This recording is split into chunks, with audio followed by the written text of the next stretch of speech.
పహల్గాం అనగానే మనలో రోషం వస్తుంది, కోపం వస్తుంది, ఉద్వేగం వస్తుంది.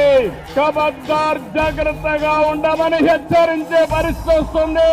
జరిగిన సంఘటన చూస్తే భార్య ముందరనే భర్తని, కొడుకు ముందరనే తండ్రిని మతం పేరడికి చంపేశారు. ఇది ఎక్కడ న్యాయం అని నేను అడుగుతున్నా.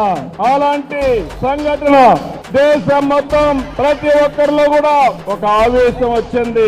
అంతేకాదు ఒక బాధ, ఒక పక్కన ఆవేదన కూడా వచ్చే పరిస్థితి వచ్చింది.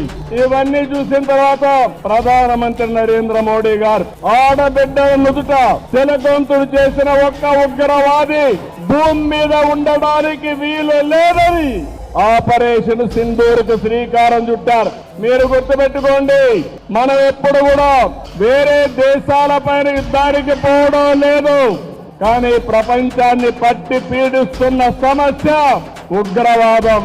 ఉగ్రవాదం పైన పోరాడే ఏకైక దేశం భారతదేశం, ఏకైక నాయకుడు నరేంద్ర మోడీ.